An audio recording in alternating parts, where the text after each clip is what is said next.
c'est de passer par l'acceptation. Et donc on avait expliqué que pour pouvoir arriver à l'expérience de la Teshuvah, il fallait d'abord apprendre à s'accepter soi-même. La Teshuvah, c'est quoi? C'est le résultat d'erreurs que j'ai commises. Quand je suis après, j'aurais voulu ne pas les avoir commises, mais c'est trop tard. Alors d'abord, je vais apprendre à les accepter, à m'accepter tel que je suis, pour après envisager dans la vie d'aller plus loin et de me perfectionner. Après la période de Nechama, on va rentrer dans une période qui s'appelle Aseret Yemei Teshuvah. Donc avant d'arriver, de parler de Rosh Hashanah, on va dire de façon précise, je voudrais d'abord parler de Aseret Yemei Teshuvah. Donc on rentre dans la phase de l'année qui s'appelle Teshuvah, qui va durer 10 jours. 10 jours de Teshuvah. Pourquoi je parle de cette période?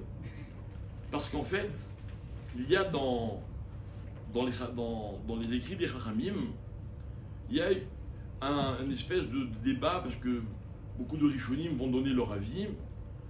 Pour quelle raison est-ce qu'il y a une mitzvah dans la Torah, que je vais tout de suite vous lire, qui concerne Rosh Hashanah, qui dit la chose suivante.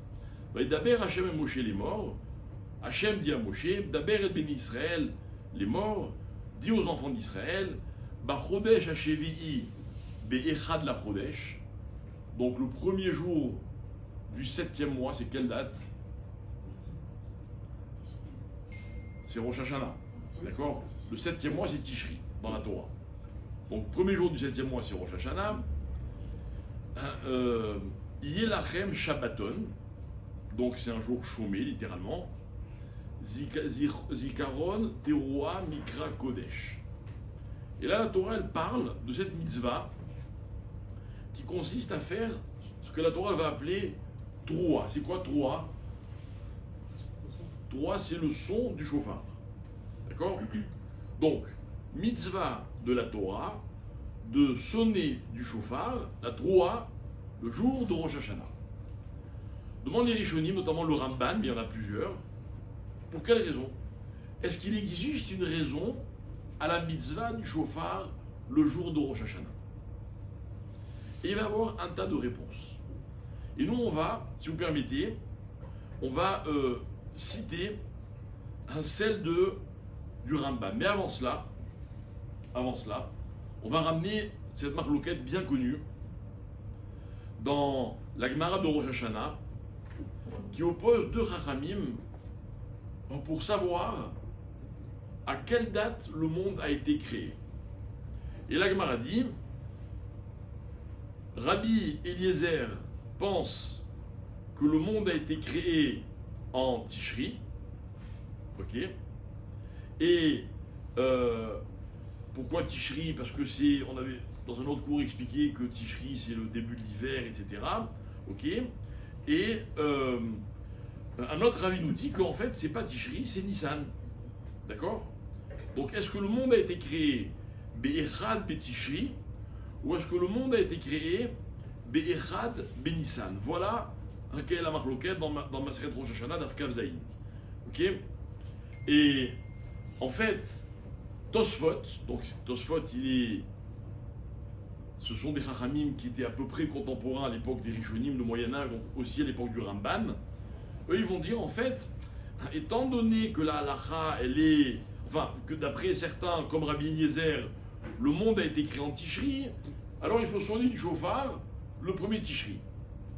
Ok, ça n'explique pas vraiment la raison de la mitzvah.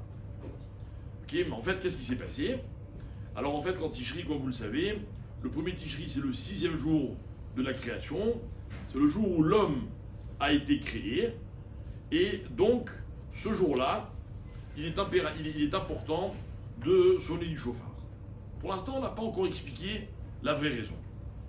Sur la création du monde, c'est un cours qu'on a fait d'ailleurs ce Shabbat à la synagogue, on a expliqué que sur la création de l'homme, il y avait un débat.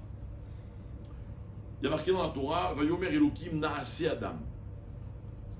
Dieu dit, faisons un homme. De ce mot Naaseh, on apprend deux choses.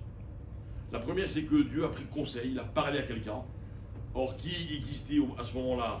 Uniquement les malachim. Donc en fait, le Midrash va expliquer que Hachem demande aux malachim, qu'est-ce que vous pensez? On crée un homme ou on ne crée pas un homme?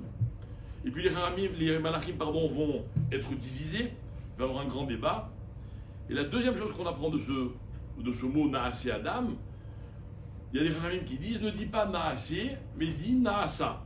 C'est quoi Naasa? Ça a déjà été fait. De là on apprend que les Akadosh Baruch Hu, dit le Midrash, il a demandé l'avis des malachim, mais il a écouté personne, il a déjà fait l'homme. Ok? Le temps que les malachim discutent, Dieu a créé l'homme. Ok? Nous on a expliqué que, en fait, c'était pas la réponse qui importait à Hachem. Ce n'est pas de savoir qu'est-ce que les malachim pensaient.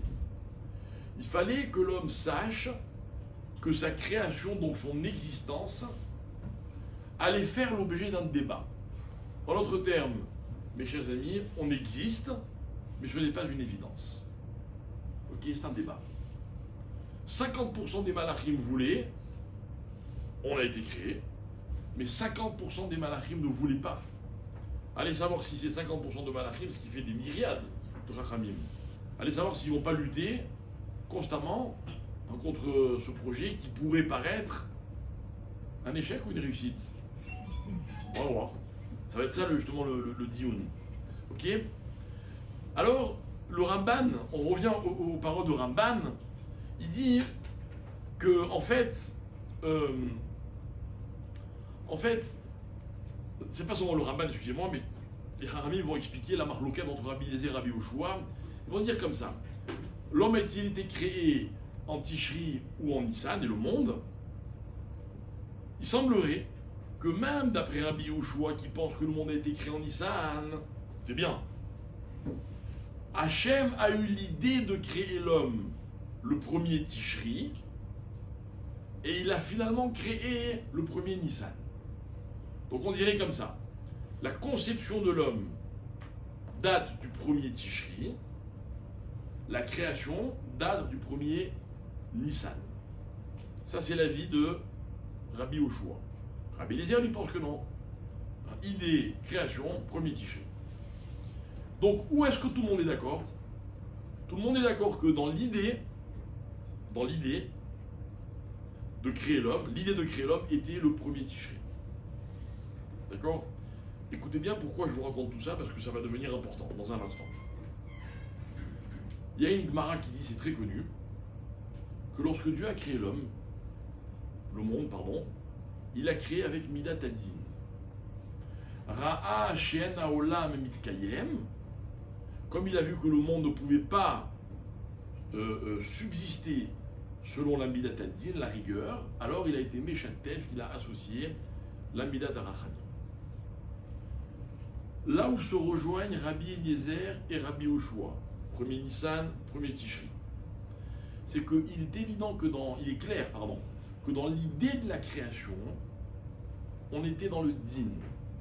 C'est-à-dire que l'idée, le concept, dans le sens conception, du monde et donc de l'homme, elle est dans le din. Lorsque l'homme est créé, donc 6 mois plus tard selon un avis, ou tout de suite selon le deuxième avis, là on se rend compte que c'est pas possible. On a besoin de Midat Arachamim. Et donc qu'est-ce qu'on va voir de là? On va voir de là que, en fait, on n'aurait jamais pensé à créer le monde autrement que par le din. Vous savez, des fois dans la vie, on a un projet, on a une idée, avec on va dire des éléments clairs, et puis une fois que les choses commencent à prendre forme, alors au fur et à mesure, on s'adapte un petit peu, on modifie par-ci, par-là, puis on arrive à quelque chose d'abouti. Mais à l'origine, il y a une idée. Ce qui va résulter du processus, qui va comprendre des modifications, des évolutions, etc., n'aurait jamais vu le jour sans une idée qui était peut-être pas parfaite, mais qui est quand même à l'origine des choses. Donc si vous m'avez bien suivi, pour ceux qui n'ont pas compris, d'accord? Il n'y aurait jamais eu la concrétisation et la création du monde et de l'homme sans l'idée de créer un monde qui repose que sur le din.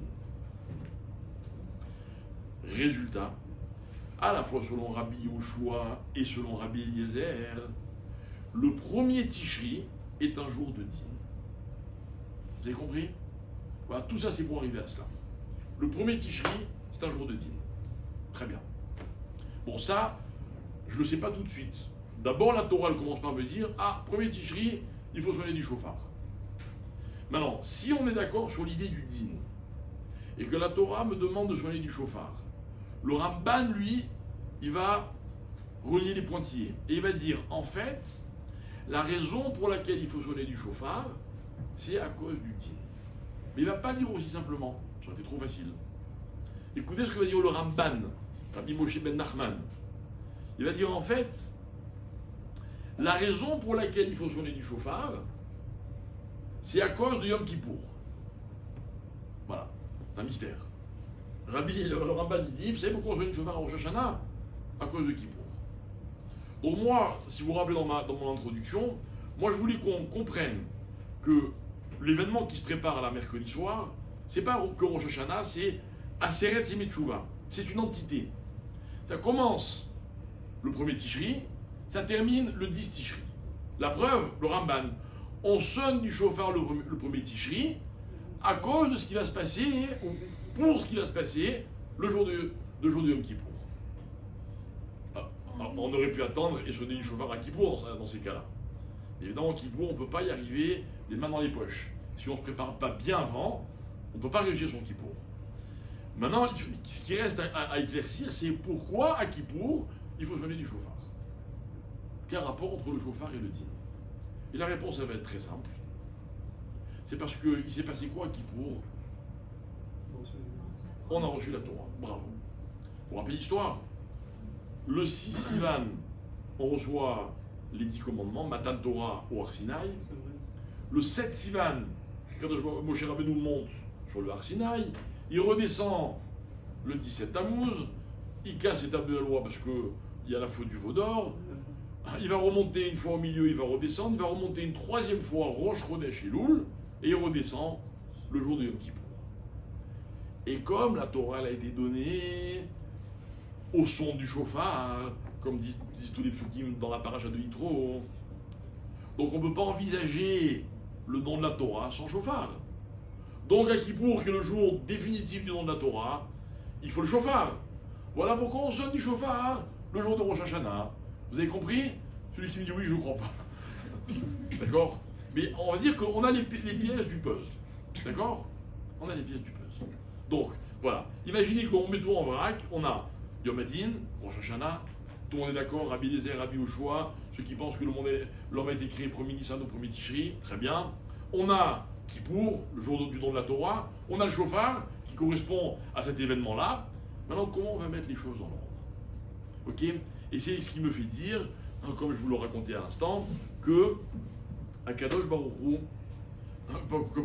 qu'on rentre dans une période qui est en fait une seule entité. Aseret Yemei Teshuvah, c'est comme une longue journée, vous voyez? C'est comme une longue journée. Ça veut dire que ça va nous demander beaucoup d'efforts. Parce que 10 jours, c'est dur quand même 10 jours. Déjà, cette année, on est très soucieux, il y a 3 jours de fêtes consécutifs. Alors moi, je ne veux pas de 10 jours de Teshuvah. Il faut pas être dissipé une seconde. Une seconde. Mais en même temps, 10 jours sur une année, c'est pas grand-chose. On va essayer d'expliquer pourquoi ces 10 jours sont une entité. Pourquoi ça commence à Rosh Hashanah et ça termine à Kippour. Ok? Et vous allez voir, les choses ne sont pas si compliquées que cela. Non. Sukkot, on passe à autre chose. Sukkot, on passe à autre chose, on va passer à la Simcha, mais c'est pas le moment. D'accord? Bien. Alors, revenons à la Gemara dans Shabbat, page 88, d'Af Pechet. Ça aussi, c'est une Gemara qui est très connue. La Gemara, elle raconte, à propos d'un verset, d'un Kelsid, etc., elle dit en fait, pourquoi il y a marqué dans la paracha de Bereshit, Vayi Erev, Vayi Boker, Yom, Ha-Shishi. Le premier jour, il y a marqué Yom Echad, Yom Sheni, Yom Shlishi, pourquoi Ha Shishi, pourquoi on a rajouté l'article défini.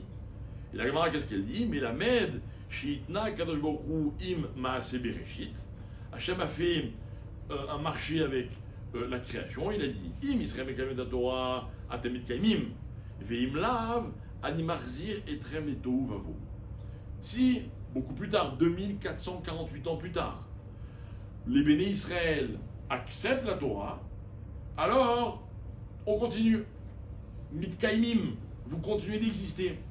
Mais si ils n'acceptent pas la Torah, Veim Lav, vous voyez, Hachem, il fait un vrai marché avec le peuple juif, avec le monde, pardon. J'explique. Par exemple, imaginez que vous me dites, bon alors, je t'invite chez moi, ainsi tu m'amènes une bouteille de champagne. D'accord? D'après la halakha, moi maintenant je débarque chez vous sans le champagne. D'après la halakha, j'étais chayav de vous amener une bouteille de champagne ou pas? Vous êtes sûr? Hein? Oui. Eh ben non. Alors j'explique. Il y a des halakhot très précises sur ce qu'on appelle en hébreu le tnaï. Le tnaï, ça veut dire la condition. Akadosh Baruch Hu, il dit, s'ils acceptent la Torah, alors vous continuerez d'exister. Et s'ils n'acceptent pas la Torah, alors je vous détruirai. Donc vous, quand vous m'invitez, vous devez me dire, je t'invite si tu m'amènes une bouteille de champagne, mais si tu m'amènes pas la bouteille de champagne, je t'invite pas. Et là, vous pouvez me laisser à la porte. D'accord? C'est ça, un tnaï. Là, il faut qu'il soit clair. Vous allez voir pourquoi dans un instant. Ok? On continue. Donc, la Gemara, elle est claire. Akadosh Baruch Hu, il crée le monde. Au moment de la création du monde, il y a une clause suspensive. D'accord? Hachem dit, vous voyez, le monde il est beau, hein? Tout le monde est content d'être là? Ok, ça dépend. Ça dépend de ce qui va se passer dans 2448 ans. C'est long, hein? Heureusement pour nous, 2448 ans après, ça s'est bien passé. Mais comment ça s'est passé? Comment ça s'est passé? Ça s'est passé que Akadosh Baruch Hu est allé voir toutes les nations du monde. Il leur a proposé la Torah. Aucune n'a voulu. Vous connaissez peut-être l'histoire. Il est arrivé chez le peuple juif. Qu'est-ce qu'il a fait? Un kafa alehem har kegigit. Il a pris la montagne et il leur a mis sur la tête. Il leur a dit Im atem mekablim et Torah mutav veimlo sham te kevoratrem. Si vous acceptez la Torah, tant mieux. Je vous la donne, on est content. Et puis tout continue, tout fonctionne. Et si vous n'acceptez pas la Torah, alors je lâche la montagne, vous serez enterrés sur place. D'accord? Bien. Il y a une question que beaucoup de Chachamim posent, beaucoup de commentateurs, etc. Les bénis Israël, il a voulu la Torah. Il a voulu. La preuve, c'est qu'ils vont dire Naaseh Venishma. Si les bénis Israël voulaient la Torah, pour quelle raison Akadosh Baruch Hu les menace? Genre, pourquoi tu me forces? De toute façon, je vais te dire oui. Voilà, imaginez par exemple, sous une roupa, ok, tout le monde est là, la famille, les parents, les amis, l'orchestre, et puis l'Arkala est dans une très très belle, magnifique robe blanche, bien tsniout et tout, impeccable. Il y a un rabbin sympathique sous la roupa, le khatan il est un fou amoureux de sa kala, enfin en tout cas c'est un projet, d'accord? Et puis il dit, au moment de lui dire arrête mes coups d'échetli, lui mettre la bague, il dit bon, alors je t'explique, ou tu m'épouses, ou alors je te massacre. D'accord? Le gars veut dire oh, tu te calmes. De toute façon, je vais te dire oui. Alors pourquoi j'ai mis la forcée?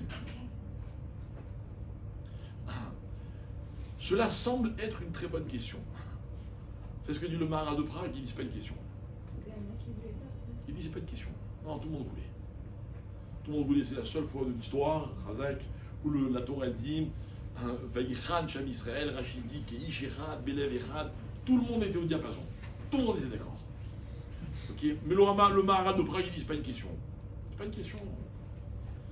Ah, pourquoi? Écoutez bien, les Juifs ils voulaient la Torah, tant mieux pour eux. Mais qu'on ne se trompe pas. C'est pas parce que les Juifs voulaient la Torah que Hachem leur a donné la Torah.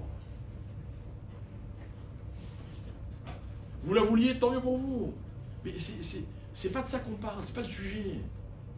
Le sujet, écoutez bien, c'est que les Juifs sont obligés de recevoir la Torah. Ils n'ont pas le choix. Alors, vous pourriez me dire, mais sur la forme, de toute façon, ils allaient dire oui, mais si on ne les avait pas forcés et qu'ils avaient dit oui un jour, eh ben, ils auraient changé d'avis. On a voulu que les bénis Israël comprennent une fois pour toute l'histoire, que la Torah, c'est pas un choix, c'est une obligation. Une obligation. Franchement, vous avez envie d'être juif? Eh ben.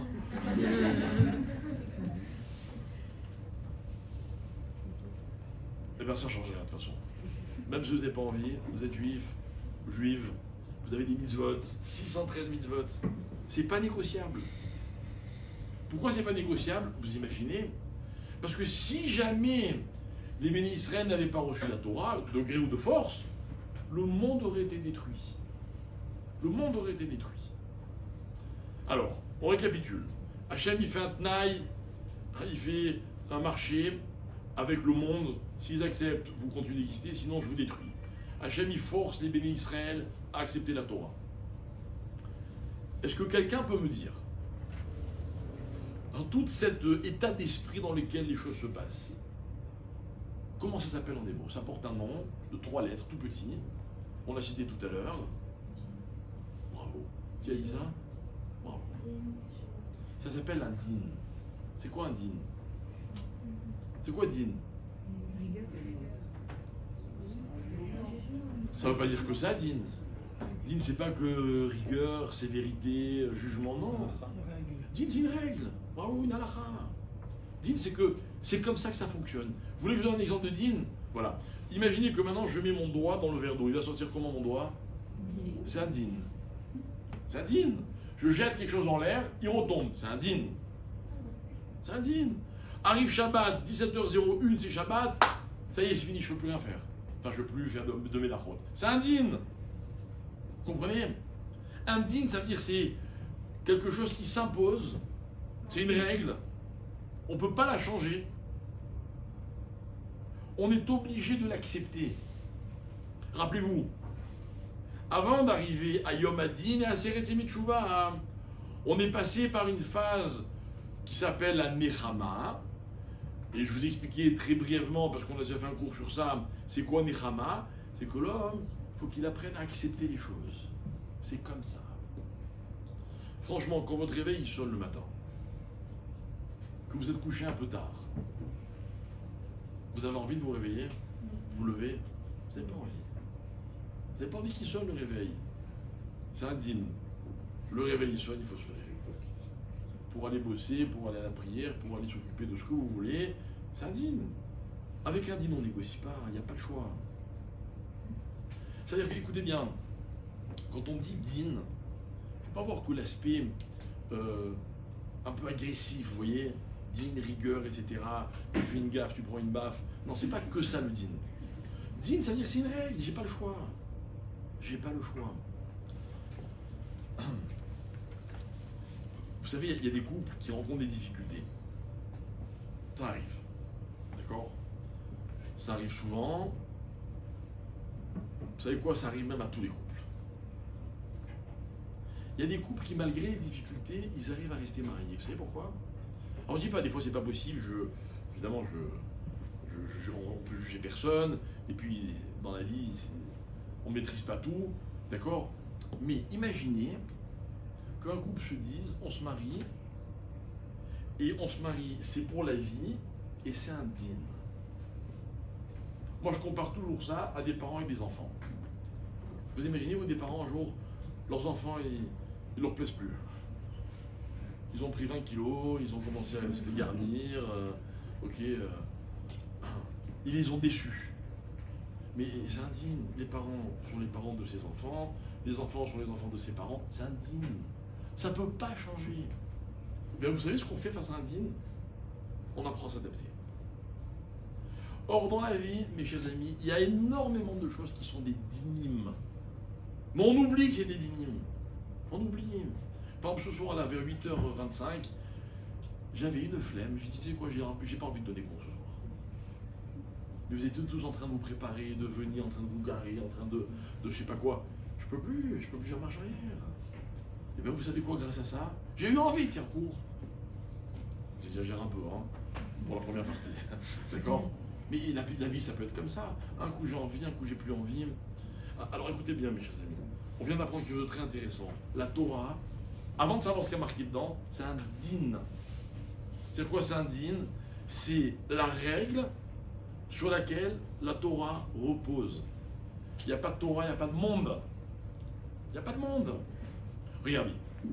Akadosh Baruch Hu, au moment de créer l'homme, il va consulter les malachim. Et les malachim, ils débattent. Et là, le Midrash, il dit, pendant que les malachim parlaient, Naase Adam, l'homme a été fait. Alors, les malachim, ils sont un peu fâchés. Là, le Midrash, il raconte que le malach lequel c'était, le malach du Shalom, le malach du Hémet, il ne voulait pas lui, il ne voulait pas eux l'homme. Ils sont allés voir Hachem et dit, mais Hachem, suffit. On n'était pas d'accord, nous. Hachem dit, non, mais vous n'avez pas compris. C'est un din. Le din, c'est que j'ai créé l'homme. On peut plus revenir en arrière. On peut plus revenir en arrière. Dans la vie, il faut bien comprendre une chose. Si les hommes, enfin si les êtres humains acceptaient cette notion dans sa totalité, le monde ce serait un paradis. Un paradis. Mais la vie elle serait beaucoup plus facile. Vous savez, aujourd'hui, soi-disant, au nom de je sais pas quoi, l'humanisme, l'ouverture d'esprit, la pensée évolutive, appelez ça comme vous voulez. Je connais pas les termes, mais franchement, je ne prends pas ça comme une lacune. On va essayer d'adapter les sociétés à ce que l'homme veut ou ne veut pas, à ce que l'individu veut ou ne veut pas. Et en fait, on va transcender la volonté de l'individu. C'est elle qui prime sur tout le reste. Un petit garçon, il ne veut plus être garçon, et bien il peut choisir, c'est pas un problème. En d'autres termes, qu'est-ce que ça veut dire? C'est-à-dire qu'en fait, on est en train de vider, d'extraire toute notion de din dans le fonctionnement de l'individu. Il n'y a plus de din. Mais moi, je vous explique quelque chose. Si Akadosh Baruch Hu, il a fait un naï avec la création du monde, il a dit voilà, un jour je donnerai la Torah. Hein. Et au début, on avait l'impression, il a dit s'ils accèdent à la Torah, alors tant mieux, sinon. Alors on s'est dit, ah ben ça dépend du bon vouloir des Juifs. Au moment où la Torah a été donnée, on se rend compte que quoi? Que ça ne dépend pas du tout de leur volonté. Que la Torah s'indigne. Et qu'en fait, la condition sur laquelle repose la création et la subsistance du monde, c'est la place de ce din dans le monde. La place de ce din. Écoutez bien, il m'est arrivé un jour, je devais marier un couple, ok. Et puis bon, ça se passait pas très bien, il y avait beaucoup de tensions, pas avec moi, hein, entre eux.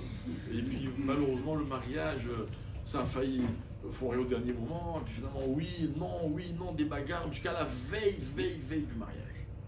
D'accord? Ils sont mariés à la fin. Et voilà que... Et voilà que quelques jours avant le mariage, il y a un problème de halakha, un vrai problème d'halakha qui apparaît. D'accord? Et ce problème, il allait avoir des conséquences, je ne vais pas entrer dans les détails, je comprends, c'est pas très important. Il allait avoir des vraies conséquences sur la façon dont le mariage allait se passer, etc. Bref, l'intimité du couple. Et puis, bon, j'imagine qu'à cause de toutes les tensions qu'il y avait, etc., vraiment c'était très difficile. Je me suis retrouvé, moi, devoir expliquer à l'un, à l'autre ce qu'il faut faire, ce qu'il ne faut pas faire, etc. Et puis il y en a un des deux qui n'a pas voulu accepter. Il va dire, non, moi, ça ne m'intéresse pas. Moi, voilà comment va se passer mon mariage, etc. C'est comme ça et pas autrement. Ok? Maintenant, moi, je suis censé célébrer le mariage. Maintenant, c'est quoi le rôle d'un rabbin dans un mariage? Mais faire le shalom. Non. On m'a jamais demandé de faire le shalom parce que je ne fais pas. Jamais. Entre le Hanan et la Kala, tu vois. Ok? J'espère que ça m'arrivera jamais. C'est de faire la halakha. Faire la halakha. Vous savez que, normalement, d'après la vraie halakha, c'est le khatat qui devrait réciter les brachot du mariage. Non, on n'a pas besoin d'un rabbin. Moi, je vous conseille quand même de prendre un rabbin. Pourquoi? Parce que si vous ne connaissez pas à fond les halakhot, ça peut être vraiment problématique. Donc, l'un des deux, il me dit, ah non, moi, pas question. Mais alors moi, ça aurait été tellement facile de lui dire, ah, tu veux pas? Eh ben, je te marie pas. Ça aurait été facile, n'est-ce pas? Et j'ai pas répondu. J'ai pas fait la réponse, j'ai pas pris la réponse trop facile. J'ai trouvé une solution pour que finalement tout le monde soit content, etc., etc. Et puis à la fin, Baruch Hashem, hein, tout le monde est content. Le mariage a eu lieu. Bon, il n'a pas duré longtemps, mais on s'en fout, d'accord? Mais par contre, j'en ai profité pour leur donner une leçon. Je leur ai dit, vous savez, la halakha, c'est pas un ennemi et c'est pas un ami. La halakha, c'est le fonctionnement des choses. Imaginez, je sais pas moi, voilà, une kala, pour entrer dans sa robe le jour de son mariage, elle dit, allez, tu sais quoi, pendant un mois, je ne mange rien et je ne bois rien. Ce serait magnifique, hein? On en rêve tous, d'accord? C'est possible? C'est pas possible. On dit, non, alors moi je veux pas, c'est comme ça. Voilà, je fais du 42, je vais prendre une robe taille 36 et c'est tout, c'est comme ça. J'ai décidé de faire comme ça. Non, tu peux pas, c'est pas possible. C'est pas possible. Mais mes chers amis, on aurait tellement moins de problèmes dans nos vies si on donnait aux règles la place qu'elles méritent. La place qui est la leur. Mais on lutte. On lutte contre les règles. Et il n'y a que la Torah, comme ça, qui, comment on va dire, qui continue à essayer de s'imposer. Non, non, ça c'est un moutard, ça c'est un chou, ça il faut pas, ça pas maintenant. Ah, une minute près, c'est pas comme ça. Si par exemple vous faites tomber un 60e de lait dans de la viande, c'est caché. Mais attention, un tout petit peu moins qu'un 60e, il faut jeter toute la casserole. Ça va. Non, ça va pas. C'est le kiyum des choses. Si les Juifs acceptent la Torah, atem mit kaimim, les choses peuvent continuer à exister. Sinon, ça ne peut pas exister. Hein, cette idée de kiyum, elle passe obligatoirement parce que nous venons d'appeler le din, c'est-à-dire les règles qu'il y a dans les choses. Il y a des règles. Alors par exemple, le jour de Rosh Hashanah, il y a des règles. C'est quoi les règles? Alors, un des moments centraux de la prière de Rosh Hashanah, c'est le Moussaf. D'accord? Et vous savez, chez nous les Sfaradim, le Moussaf il est divisé en 3 parties. Première partie, c'est Malchuyot. C'est quoi Malchuyot? C'est du mot Meler. C'est-à-dire il faut comment dire, donner à Kadosh Baruch Hu sa place de Meler. Ensuite, il y a Zichronot. Alors je vous lis ce que dit la Gemara dans Rosh Hashanah. Imrou lefanav Malchuyot Kede Shetamli Chouni Alechem. Donc, dites les Malchuyot, on va dire plein de passous dans lesquels il est marqué Meler, Meler, Meler, Meler, pour que vous me déclariez comme étant votre roi, pour que je puisse régner sur vous. Zichronot, dites aussi les Zichronot, pourquoi? Kede Sheyale Zichronchem Lefanai Letova, pour que vous raviviez les souvenirs et que je me rappelle des bonnes choses. Vous voyez, des fois dans la vie on fait des efforts pour Hachem, et puis un jour au lendemain on le déçoit, on aimerait bien qu'il se rappelle ce qu'on a fait hier, quoi, vous voyez? Ou c'était peut-être il y a 1 an, ou 10 ans, je sais pas. Et ben voilà, on va dire les Zichronot.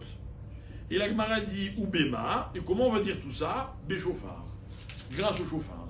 Donc le son du chauffard, apparemment, il permet le dévoilement de Meler, le rappel de Zichronot, etc., etc. Pourquoi? Parce que ce son du chauffard, qu'est-ce qu'il va nous rappeler? Il va nous rappeler le moment où Akadosh Baruch Hu, il a donné la Torah au peuple juif. Ça veut dire que la Torah, mes chers amis, c'est des règles. La Torah, c'est une philosophie aussi, hein, pas que. La Torah, c'est des expériences, c'est beaucoup de connaissances. Mais la Torah, elle a aussi un son. C'est quoi le son de la Torah? Il y a une très belle Gemara qui dit qu'il y a 3 sons qui réjouissent. Il y a le son de l'argent, le son de la pluie et le son de la Torah. Et la Gemara elle explique, elle dit, imaginez vous avez comme ça, je sais pas moi, un chaudron plein de pièces. Et vous remuez des pièces et on vous dit il est l'heure de se réveiller. D'accord? C'est un bruit kiffant quoi. C'est un bruit kiffant. La pluie. Vous n'aimez pas le bruit de la pluie vous, quand vous êtes au sec évidemment. Hein. C'est un bruit magnifique. Et la Gemara elle dit, alors c'est vrai, le bruit de l'argent est agréable quand l'argent est à nous. Quand vous allez à la banque, vous retirez 50 000 shekels en espèces. Et la bonne femme, elle les met dans la. Enfin, le caissier, quoi, il les met dans la machine qui compte, et vous entendez les billets défiler, qu'elle kiffe. D'accord? Mais c'est seulement si c'est à nous, quoi. La pluie, c'est un bruit agréable si je suis au sec, et puis si ça arrose mes plantes, quoi. Imaginez que il pleut à torrent, mais c'est en train d'inonder ma maison. Même si je suis au sec, c'est pas un kiff. Le bruit de la Torah, quand vous passez à côté d'une yeshiva, ou d'une synagogue, et que vous entendez les gens étudier la Torah, ce bruit réjouit quoi qu'il arrive. Même si c'est pas vous qui étudiez la Torah. Maintenant, il faut savoir l'entendre, ce son. Quand je dis l'entendre, c'est pas mécaniquement. Il faut savoir l'apprécier. Alors, le bruit du don de la Torah, vous savez ce que c'est? C'est le bruit du chauffard, c'est le son du chauffard. Incroyable. Incroyable. On n'a toujours pas expliqué pourquoi, dans ces cas-là, on sonne à Rosh Hashanah plutôt que de sonner le jour de Kippour. Ok? La Gemara, elle raconte une très belle histoire, très rapide. Elle raconte l'histoire d'un homme, on est dans Psachim, page 68. La Gemara raconte l'histoire d'un homme qui s'appelait Rav Shechet. C'est un des Amouraim de la Gemara. Et la Gemara dit comme ça, Rav Shechet, un jour il a dit, Kol Klatinyomin, Mehaber, et Talmudé, il répétait tout ce qu'il avait étudié. En fait, en un mot, Rav Shechet, il était fou de l'Imout Torah. Il adorait l'étude de la Torah. Il passait sa vie à étudier la Torah. Et il disait, Ve'amar, Chadai Nafshai, Chadai Nafshai, Lach Kar Ilar Tnai. Rachid explique, il disait comme ça, mon âme se réjouit deux fois par l'étude de la Torah, parce que quoi? L'art et l'art Tnai, parce que en fait j'étudie pour toi, par rapport à cette condition que tu as mis quand tu as créé le monde. Et ben voilà, moi j'ai le bonheur d'étudier la Torah, et ça me réjouit d'étudier la Torah, parce qu'un jour tu as demandé qu'on étudie la Torah, tu as exigé qu'on étudie la Torah. Alors la Gemara elle raconte, Eli, Ve'amar Rabbi Lazar, la Gemara dit, mais Rav Shechet, c'est pas vrai ce qu'il dit. On ramène les paroles de Rabbi Lazar qui dit, la Gemara qu'on a cité tout à l'heure, si la Torah n'avait pas été acceptée, le monde n'aurait pas continué d'exister. Donc qu'est-ce que je fais maintenant, Rav Shechet? Tu dis genre tu étudies la Torah, tu kiffes la Torah, mais si tu n'étudies pas la Torah, le monde il va être détruit. Ok? Et la Gemara va répondre, et elle va dire comme ça, non. C'est bien. Voilà, imaginez, j'arrête l'histoire là.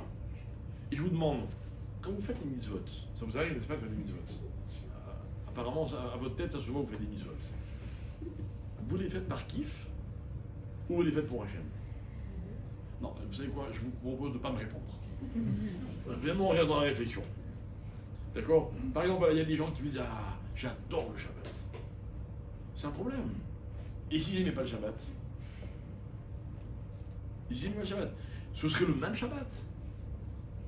Peut-être que c'est mieux de quelqu'un qui me dirait, ah, le Shabbat, c'est une galère pour moi. Hein. Et vous rentrez chez lui, vous avez une table magnifique, et il chante, il fait des Torah, il va à la synagogue, il étudie. Et pourtant, c'est un effort. Alors, qu'est-ce qui est mieux? C'est comme si je vous demandais qui a plus de mérite. Celui qui fait des mitzvot contraints et forcés, mais il fait bien, hein? Ou celui qui fait des mitzvot parce qu'il a un immense plaisir à faire des mitzvot. Qu'est-ce qui est mieux? On va laisser la Gemara répondre. La Gemara, elle dit, Meikara, qui avide inish adaata de nafshi karavit. Écoutez bien, les mots sont pesés. Meikara, c'est quoi Meikara? Au début, à l'origine, qui avide inish, quand l'homme fait adaata de nafshi karavit, c'est pour lui qui fait la chose. Voilà, mes chers amis, si vous me dites que toutes les mitzvot que vous faites, c'est que pour Hachem, la Gemara ne vous croit pas. Non, c'est pas possible. Maintenant, attention, c'est Meikara. Au début, c'est comme ça. C'est qu'en fait, l'homme, il a besoin d'être attiré par quelque chose. Il a besoin, j'ai envie de dire, de trouver son compte. Une fois qu'il a trouvé son compte, alors à ce moment-là, après, peut-être que c'est que pour la mitzvah. Voilà, imaginez, on revient à notre exemple qu'on adore, imaginez, un couple se marie, pourquoi il se marie? À l'origine, pourquoi il se marie? Hein? Bah, ils s'aiment, ça c'est encore à voir. Hein. Mais non, mais c'est beaucoup plus simple que ça. Ils ont envie de se marier. Ils se plaisent au moins un minimum, etc. Ils ont envie de se marier, personne ne les a forcés. D'accord? Moi, j'ai jamais célébré de mariage. Et en entendant le Khata de la Kala dire, je rentre sous la roupa, l'Ishem Shamaï, etc. Jamais un truc pareil. Ouais, ils sont là, ils sont contents, quoi. Même à la limite, on les dérange un peu, quoi, nous qui sommes autour. Ok? Alors, regardez bien, ça, c'est Mika, c'est le début. Au début, c'est vrai, c'est que du kiff. Enfin, en tout cas, c'est pour ça qu'on le fait. Après, c'est une autre histoire. Après, au fur et à mesure, quand on a entrepris une démarche, là, on peut éventuellement dire, bon, ok, maintenant, je le fais parce qu'il y a une raison de le faire. Et dans la Torah, c'est pareil. C'est pareil. Moi, je vous dis la vérité, je ne me rappelle pas très bien quand c'était Meikara, mais tous les matins, quand mon réveil sonne et que je m'y tire de mon lit pour venir à la synagogue, c'est parce que c'est une mitzvah et qu'il faut la faire, quoi. Pas tous les matins envie de me réveiller tôt, enfin tôt, hein, c'est relatif, mais pour venir faire la prière. C'est pas grave. Au début, j'ai dû trouver un plaisir. Moi, je me rappelle quand j'étais gosse, hein, quand mon père il me réveillait pour aller à la synagogue, c'était une récompense. Genre, si j'avais été sage, si je m'étais couché tôt, si j'avais, bref, pas vous raconter toute ma vie, alors j'avais le droit, il me réveillait à la... J'étais super excité, quoi. J'allais avec mon père à la synagogue, c'était magnifique. C'était Mika, hein. D'accord? Mais c'est comme ça que ça commence, c'est impératif. Ça ne peut pas commencer autrement, mais après, c'est différent. Alors, il m'a répondu ça à propos de Rav Shechet. Il dit non, Rav Shechet, il explique quoi? Il ne dit pas qu'il ne fait que parce qu'il aime. Entre parenthèses, ça ne veut pas dire qu'on ne peut pas aimer. Mais Rav Shechet, quand il a commencé, ça devait être parce qu'il avait envie. Mais après, qu'est-ce qu'il dit à Hachem? Il dit, mais d'ailleurs, c'est le marché que tu as fait avec le monde. Voilà pourquoi je continue à étudier. Parce qu'il faut étudier la Torah. Hein, parce que, mes chers amis, je suis vraiment désolé, mais la Torah, elle est indispensable. La Torah, c'est un dîne. Il n'y a pas de Torah, il n'y a pas de monde. C'est un dîne. Maintenant, vous comprenez, j'ai rien été méchabèche, comme on dit. On n'a pas innové ce soir. On n'a fait que rappeler ce qui a été dit par Akadosh Baruch Hu il y a dans quelques heures 5785 ans. C'était ça l'histoire. L'histoire du monde, là, c'est dans lequel on est, c'est ça. Hachem, il a tout créé, mais il dit attention, hein, ça dépend d'une chose. Est-ce que le din, en anglais on dirait, est-ce que le deal va être respecté? C'est la même chose. Il y a une règle. On s'est engagé mutuellement. C'est comme ça qu'il faut aborder la Torah. En fait, ça va nous ramener à un autre mot qui est très similaire. En hébreu, c'est le mot brit. Brit, c'est quoi? C'est une alliance. Une alliance, c'est quand deux parties se mettent d'accord. Vous avez déjà scellé des alliances, vous? Vous avez déjà fait des alliances avec des gens? Jamais? Alors, je vais vous raconter, pour ceux qui n'ont jamais fait d'alliance, comment ça se passait. Comment ça se passait?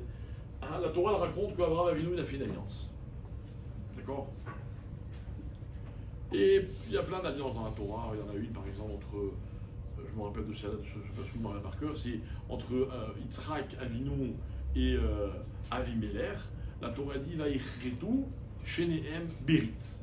Et ils ont scellé tous les deux une alliance. C'est-à-dire que, voilà, le verbe qui me permet de conjuguer donc l'action de l'alliance, c'est le verbe lirot, n'est-ce pas? Vaïchretu Shenehem Berit. Alors on demande, c'est quoi Vaïchretu? Quelle est la racine du mot Vaïchretu? Lirot. Karet. C'est quoi karet? C'est retranché. Pourquoi on emploie le mot retranché? Pour parler d'une alliance. Et les Chachamim expliquent notamment, Rav Moshe Shapira, dont je m'inspire beaucoup pour ce cours, mon maître il disait comme ça, il disait parce que la condition sine qua non à une alliance, c'est quand chacun des deux parties est prêt à retirer quelque chose de lui, à se retirer hein, d'une manière ou d'une autre. Ça veut dire, si je ne donne pas une partie de moi à l'autre, il n'y a pas d'alliance possible. Une alliance, c'est quand on est prêt à... En hébreu, on dira, on est mévater sur quelque chose. Si tu n'es pas mévater, tu n'as pas d'alliance. Si un jour vous comptez faire des alliances, ou une alliance avec une personne, ça ne marchera que si vous êtes prêt à passer sur quelque chose. Et d'ailleurs, des fois, à passer sur beaucoup de choses. L'histoire de la Torah et du monde, c'est l'histoire d'une alliance. Le monde, l'humanité, c'est-à-dire nous, il y a plein de choses qu'on voudrait faire. Vous savez pourquoi on ne les fait pas? Parce que la Torah nous le demande. C'est la seule raison. Si vous saviez le nombre de Averot que je rêve de faire, enfin je rêve, n'exagérons rien, mais ça me tirait quoi. C'est vrai, ça a l'air sympa les Averot, en tout cas de loin. Ça a l'air sympa. Pourquoi je ne les fais pas? Je vous promets que je suis capable de faire des Averot sans que personne ne m'attrape. Personne ne le saura, ma femme est partie, ok, je peux le faire sans personne ne le sache. Pourquoi je ne les fais pas? Juste parce que la Torah me l'a demandé. J'arrive chez moi, on me dit ah, le frigo, on a oublié d'enlever l'ampoule. Je n'ai qu'une envie, c'est d'ouvrir le frigo pour sortir ce qu'il y a dans le frigo, n'est-ce pas? Je ne le fais pas, pourquoi? Parce que la Torah me demande de ne pas le faire. Il n'y a pas d'autre raison. Il n'y a pas. Vous pouvez me dire, les mitzvot spectaculaires, ça me donne un statut social, une position, ce que vous voulez. Allez. Mais la plupart de ce que l'homme fait dans la Torah, il y a un moment où il va le faire parce que la Torah lui demande. C'est sa brite. Et c'est tout à l'honneur du juif. À l'honneur du juif.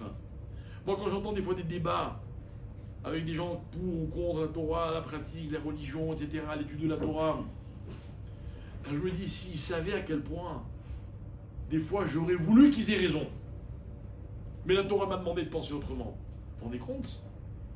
La Torah, elle va jusqu'à me demander de penser différemment.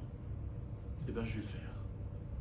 Je vais le faire. C'est un petit peu comme si mes parents avaient des défauts, mais que j'ai pas envie d'y penser, vous voyez. J'ai envie de penser qu'ils sont parfaits. Quel bonheur. Alors on va me dire, ah mais t'es pas indépendant du tout. Non, je suis pas indépendant. Comme tout le monde d'ailleurs, personne n'est indépendant. Parce que Brit, c'est l'antithèse de la dépendance. Et en réalité, le sens du mot din, et en fait c'est là que je voulais qu'on arrive ensemble, c'est quoi le sens, le véritable sens du mot din? C'est la dépendance. C'est quoi un din? Un din, c'est qu'il y a des règles. Et il n'y a aucun moment de ma vie, je ne peux faire abstraction de ces règles-là. Je peux pas. J'aurais rêvé de jeter quelque chose, ça ne retombe pas en l'air. Ça va retomber. J'ai pas le choix. Mes chers amis, Rosh Hashanah, on va l'appeler Yom Hadin. Yom Hadin. Vous savez quelle est la différence entre Rosh Hashanah et Kippour? Rosh Hashanah, c'est Yom Hadin Barachamim, alors que Kippour, c'est Yom Arachamim Badin. On explique. Rosh Hashanah, les Koulé Alma, soit selon Rabbi Ushua, soit selon Rabbi Eliezer, si vous avez bien suivi. C'est le jour où Hachem a eu l'idée du din. Ça veut dire l'existence des choses repose sur le din, les règles. Alors après, d'après certains, à Rosh Hashanah, d'après d'autres, à Nissan, à Kadosh Baruch Hu dit, tu sais quoi, pour que ce soit plus facile pour les hommes, on va mêler la Midat Harachamim, la souplesse. Mais la souplesse, elle n'a de sens. Elle n'est une valeur que parce qu'il y a Harachamim. Voilà, je vais vous poser une question à tous ceux qui n'ont pas encore d'enfants. Quand vous allez en avoir, vous allez être plutôt din ou plutôt Harachamim avec vos enfants? Moi, je la connais la réponse. La réponse que vous allez me donner maintenant, c'est que vous allez être plutôt Harachamim. Mais la réponse que vous allez mettre en pratique, c'est d'abord le din. Quand votre enfant il ne voudra pas manger la soupe, que vous êtes fatigué à lui préparer, ça va vous rendre folle, surtout les femmes. D'accord? Même si c'est l'homme qui prépare la soupe. Hein. On n'a pas le même rapport avec la soupe. Okay? Mais c'est vrai. Et puis il y a toujours un papa qui dit bon, ça va, si vous ne manger, c'est pas grave. Non, il faut qu'il mange. Il faut ceci, il faut cela. Dis merci, dis s'il te plaît. Va faire ceci, va faire cela. Mais c'est pour l'éduquer, l'enfant. Mais je vais vous expliquer quelque chose. le premier constituant du monde, donc de l'individu, c'est quoi? C'est le din. Quand le din existe, la rachamim devient une valeur. Si à mes enfants je leur apprends des règles, et que de temps en temps je leur permets, je leur montre un peu de souplesse, la souplesse est une valeur. L'enfant il va être heureux de cette souplesse. Mais un enfant qui vivrait que dans la souplesse, que dans la mollesse, rien n'est jamais obligatoire, franchement, on va en faire un enfant heureux? C'est impossible. On ne peut pas fonctionner comme ça. On ne peut pas. On ne peut pas. Moi j'ai connu des gens, vous aussi sans doute, j'ai croisé dans la vie des gens qui avaient tout ce qu'ils voulaient. Grâce à Dieu pour eux, tant mieux pour eux. Le problème d'avoir ce qu'on veut, c'est qu'un jour on en arrive à faire ce qu'on veut. Je connais des gens, moi. Ils ont entamé des études de ceci, puis au bout d'un an, non, ça ne me plaît plus, ils font autre chose, puis après ils font rien. Et puis sur le moment, c'est sympa de rien faire, quand tout le monde se tue à la tâche. Mais ça rend heureux. Est-ce qu'une personne, elle peut fonctionner dans ces conditions? La première valeur qu'Hachem impose dans le monde, c'est le din. Et sur ça, il n'y a pas de débat. C'était le premier Tishri. Le din. Maintenant, écoutez bien. Le din, il ne faut pas oublier une chose. C'est que c'est une condition sine qua non à la création du monde. Et quand est-ce qu'on va réaliser que c'est une condition sine qua non à la création du monde? Quand? Le jour du Yom Kippour. Le jour où Hachem a donné la Torah dans son intégralité au peuple juif et que le peuple juif il a accepté toute la Torah. Voilà pourquoi, mes chers amis, on sonne du chauffard à Rosh Hashanah pour bien comprendre que ce jour-là, vous savez ce qu'on doit comprendre, intégrer comme notion, c'est que le monde repose sur le din. Non pas dans ce qu'il a de sévère, mais dans ce qu'il a d'implacable. Et l'implacable, quelque part, il va être notre équilibre. Regardez autour de vous. Les gens équilibrés, les gens qui se réalisent, les gens qui réussissent, que ce soit dans les relations sociales, que ce soit dans les relations familiales, que ce soit dans des grands projets de la vie, ce que vous voulez. Ils ont des règles. Vous connaissez, vous, quelqu'un qui fait des grasses matinées tous les matins et qui réussit?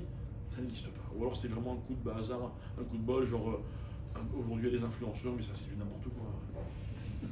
C'est l'antithèse, vous voyez ce que je veux dire? On fait ce qu'on veut quand on veut. Il n'y a pas d'avenir. Hein. Je ne sais pas combien de temps ça va durer, mais... Par contre, les gens qui ont de la rigueur. La rigueur. Moi, j'aime raconter qu'un jour, je parlais avec un médecin, c'était un médecin de famille, et puis bon, un jour, il m'a dit une phrase que les médecins aiment beaucoup dire, il a dit, vous savez, il faut apprendre à se ménager. Hein. Il faut apprendre à se ménager, c'est très important d'écouter son corps. Alors, je dis, expliquez-moi, c'est quoi pour vous écouter son corps? Alors, bref, il avait pas mal d'exigences. Et puis à un moment, il m'a dit, les vacances, c'est très important. Je vous rappelle, je précise que c'est un Français, là-bas, il y a une culture des vacances qu'on ne connaît pas en Israël. Et il m'avait dit que lui, il pensait que le corps a besoin de 30 jours de vacances par an. Et si possible, consécutifs. Alors je dis, ok, et c'est quoi pour vous 30 jours de vacances? Il m'a dit, c'est 30 jours dans lesquels il n'y a aucune obligation. Je ne sais plus s'il m'avait dit le mot qu'il avait employé, peut-être pas une obligation, mais genre, d'accord, en un mot, on fait ce qu'on veut, quoi. Et j'avais dit, docteur, je suis désolé, mais c'est pas possible. Je lui dis, même si je pouvais le faire, je dis, mais vous savez, chez nous, il faut faire la prière à une certaine heure le matin, une prière à une certaine heure l'après-midi, une prière à une certaine heure le soir, on ne peut pas manger ce qu'on veut, il y a le Shabbat qu'il faut préparer, donc chez nous, il y a des règles tout le temps. Et c'était un vrai débat, parce qu'il me disait, non, moi je ne suis pas contre la spiritualité, mais un esprit saint dans un corps saint, vous connaissez la phrase? Alors que chez nous c'est le contraire, c'est pour qu'un corps soit saint, hein, il faut un esprit saint. Et un esprit saint, c'est un esprit qui a des règles, et qui va les respecter. Et il n'y a pas un jour sans règles. C'est le contraire. C'est ce qui va nous maintenir. Et quand on accepte les choses dans cet aspect-là de l'obligation et des règles, il n'y a que comme ça qu'on peut vraiment les réaliser. Eh bien, mes chers amis, c'est ça Yom Hadin. Le débat entre Hachem et les Malachim, enfin entre les Malachim eux-mêmes, c'était quoi? Faut créer, faut pas créer. Hachem, il a voulu nous montrer qu'il y aurait eu beaucoup de raisons de ne pas créer l'homme. Bon, il a créé, et bien tous les ans Hachem il pourrait se dire, eh ben j'arrête. J'arrête parce que je ne suis pas sûr que l'humanité conforte Hachem dans la décision qu'il a prise il y a 5700, bientôt 85 ans, je ne suis pas sûr. Mais Hachem il continue, pourquoi? Pas pour nous faire plaisir. Il continue parce que l'existence de l'homme, c'est un din dans l'existence du monde. Et que ce din, il mérite d'exister. Pourquoi? Parce que de l'autre côté, il y a la deuxième condition, qui était la Torah. Et les hommes, ils ont joué le jeu. Enfin, les Juifs, ils ont joué le jeu. Donc la Torah, mes chers amis, c'est la légitimité du monde. Alors, tout ça pour arriver à cette phrase. Donc je vais concentrer, résumer tout mon chiour en une phrase. Din égale légitimité. Voilà la place de la Torah au monde. Avec la Torah, tout est légitime. Sans la Torah, je suis désolé. Il n'y a rien qui est légitime. Rien. Rien. Même quelqu'un qui ferait du bien, mais c'est pas pour la Torah, c'est pas légitime, c'est égoïste. C'est une pulsion. Je sais pas, appeler ça comme vous voulez. La différence qu'il y a entre un homme qui fait du chesed parce que ça lui plaît, et un homme qui fait du chesed parce que la Torah le lui demande, c'est toute la différence qu'il y a entre din et pas din. Légitime et pas légitime. Ça vous fait plaisir de faire du chesed? Ouais, ça vous fait plaisir? Eh bien, c'est pas pour ça qu'on fait du chesed. J'aime raconter cette histoire qu'un jour, un homme m'avait raconté, on avait dîné ensemble chez un ami, et bon, il m'avait expliqué pendant toute la soirée qu'il n'était pas du tout religieux, qu'il faisait même pas kippour, bref, il était complètement assimilé. Et puis je me dis, mais j'ai quand même une question à vous poser. C'est quoi la question? Il me raconte qu'un soir, à Paris, il sort d'un grand restaurant, et c'est quelqu'un de très connu, et il a bien mangé avec des amis, ils ont passé une soirée très agréable, il avait une très belle veste en cuir très chaude, et puis il avait sa voiture qui l'attendait à quelques mètres, et il faisait très très très froid ce soir-là à Paris. Il sort du resto, se précipite pour aller à sa voiture, et là en chemin, manque de bol, il va croiser un détail qui va lui gâcher toute sa soirée. Il voit un sans-abri couché sur des cartons, mitouflé avec je sais pas quoi. Et il me dit c'était insupportable de voir ça. Vous savez ce que j'ai fait? Je suis allé vers lui, j'ai enlevé mon manteau et je lui ai dit monsieur, je vous offre mon manteau.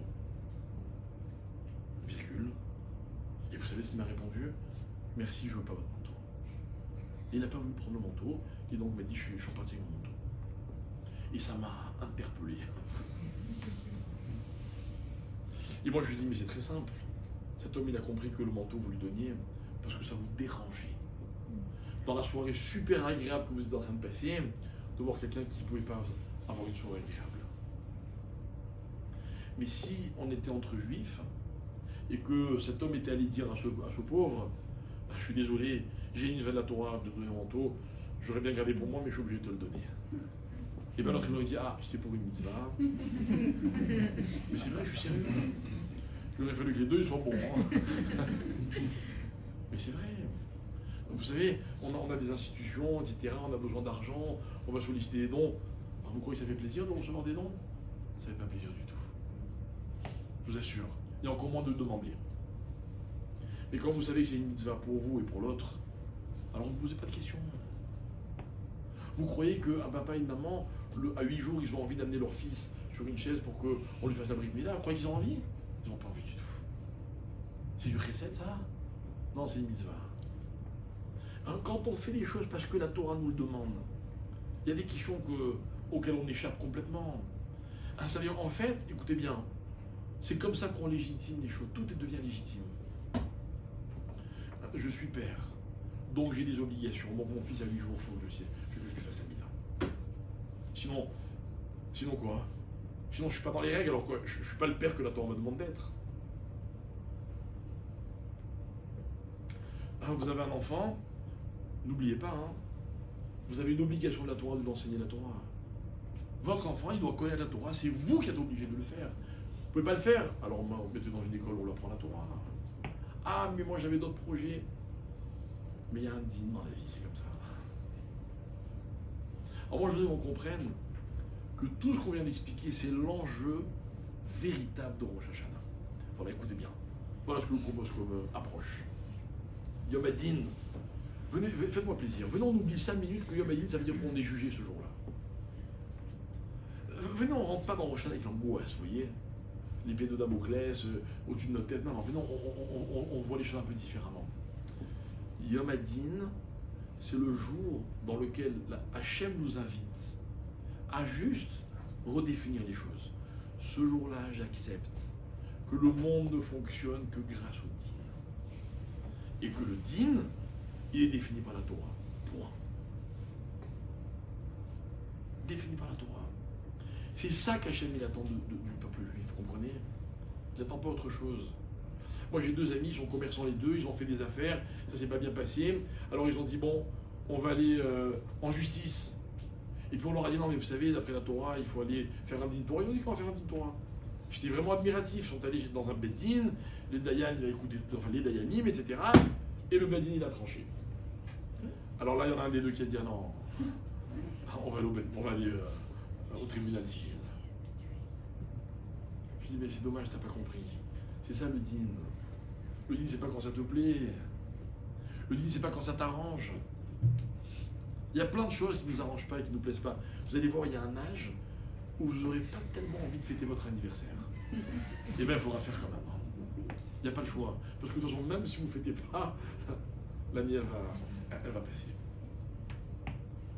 Mais quand on accepte les choses, on se dit mais c'est comme ça que le monde fonctionne. Mais je vous assure, c'est pas qu'on apprend à tout accepter. Non, on apprend qu'en fait, tout s'inscrit dans un processus, écoutez bien, duquel j'ai le privilège de faire partie. Moi aussi, je suis dans ce processus. Et en fait, c'est pas qu'on a expliqué que Rosh Hashanah, c'est le moment où Hachem il se demande est-ce que j'ai eu raison de créer l'humanité? Et en fait, chaque juif aura la possibilité de démontrer à Hachem qu'il est la preuve qu'Hachem il a eu raison de créer l'humanité. Voilà pourquoi on passe un par un devant Hachem. Mais comment on peut prouver cette chose à Hachem? Alors comment on vient d'expliquer? Quand on prouve le jour de Rosh Hashanah, qu'on accepte le fonctionnement du monde à travers le din, non pas dans ce qu'il a d'austère, comme avait cru ce couple qui devait se marier, il y avait un problème de halakha, et après on a trouvé une solution, et moi je me suis permis de leur dire, mais vous voyez la halakha, c'est pas votre ennemi. Si vous la prenez comme une amie, c'est une amie. C'est des règles. On n'a pas le choix, on les accepte. Mais tout devient différent. On a des voisins, on ne les a pas choisis. C'est la vie, on les accepte. Ça va mieux. Il y a un coup où ça se passe pas très bien, t'as pas compris. C'est ton mari, c'est ta femme. Bats-toi. Tu veux que ce soit agréable? Vas-y. Défonce-toi, tu vas y arriver. T'as des enfants, ils te plaisent pas, tu es un peu déçu. C'est tes enfants. T'as pas le choix. Alors tu vas te débrouiller pour que l'ambiance à la maison elle reste quand même agréable. Mais tu vas réussir si tu veux vraiment. Avec la Torah c'est pareil. La Torah elle est contraignante, obligeante, fatigante, tout ce que vous voulez. Mais si je me dis non mais c'est le système de ma vie. C'est ça le système, c'est ça le din de ma vie. Eh bien j'ai tout de suite un autre rapport avec la Torah. Voilà qu'on m'invite la période dans laquelle nous rentrons. On va rentrer dans le din, mes chers amis, mercredi soir. Et on va arriver au bout de 10 jours au moment suprême de l'année, de l'histoire, dans lequel on reçoit la Torah dans son intégralité. Et là, il n'y a pas de déception. Moshe trouve le peuple juif là où il attendait. Hachem, le peuple juif reçoit Moshe au moment où il l'attendait. Et Hachem là-haut, il dit, bon, le monde, il peut continuer d'exister. Voilà la question que va se poser Hachem dans les jours qui viennent. Et la réponse est entre nos mains. Alors il est important qu'on se retrouve ce soir, pour ne pas oublier de bien remettre les choses à leur place.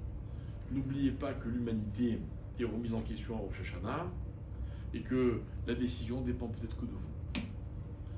Les Ramim disent qu'il suffirait d'un seul homme. C'est pour ça que la Torah l'Agmara dit qu'un homme, c'est qui aime Olam Malé, un homme, il peut prouver, il peut être pour Hachem la raison suffisante d'avoir créé toute l'humanité. Mais n'oubliez pas que tout repose sur le din. Si j'accepte ce din, ça ne veut pas dire que du jour au lendemain je vais devenir un tzaddik et je vais réussir à tout faire, mais j'accepte l'idée. Cette notion, elle devient la base sur laquelle je vais organiser ma vie. Alors dans ces cas-là, c'est sûr qu'on réussit notre Rosh Hashanah. C'est sûr. Et malheureusement, l'année qui passe n'a pas été du tout une année facile, mais je n'ai pas besoin de vous le rappeler, vous le savez. Et évidemment qu'on est tous pleins d'espoir, on est tellement pressés que cette année termine. En se disant, allez, tire les jeunes avec Théa, Tachej, Ano, Birkotea, que l'année qui vient, elle apporte sur l'eau de brachot, etc. Vous croyez qu'Hachem il n'a pas envie de nous donner des brachot? Vous croyez qu'Hachem il aime nous faire souffrir? C'est sûr que non. Et par exemple là, vous avez vu depuis quelques jours, ça fonctionne pas mal pour nous. Hein. C'est vrai. Vous savez de quoi j'ai l'impression, moi? D'abord qu'en fait il y avait une dose de bracha. Cette année elle a été, je sais pas, apparemment, Hachem n'était pas très content de nous. Mais là les derniers jours, Hachem il est obligé de nous envoyer. C'est vrai, toute la bracha qu'il avait gardée. Il va peut-être y avoir encore des très grandes choses d'ici mercredi soir. Mais, sinon on est à la hauteur. Pour l'année prochaine, ça commencera mercredi soir et ça finira l'année d'après. On n'aura bien que des brachot. Vous avez chacun, si Dieu veut, une très bonne année. Shana Tova, Khatima Tova, qu'un jour où il vous donne à chacun ce que vous attendez. En d'autres termes, les meilleurs outils pour pouvoir le satisfaire. Si c'est dans cet esprit qu'on a des projets, alors il n'y a pas de raison qu'Akadosh Baruch Hu il retienne la bracha qu'il a envie de nous donner. Je vous souhaite de tout cœur de la voir de visu et de façon très claire tout au long de l'année qui vient. Amen.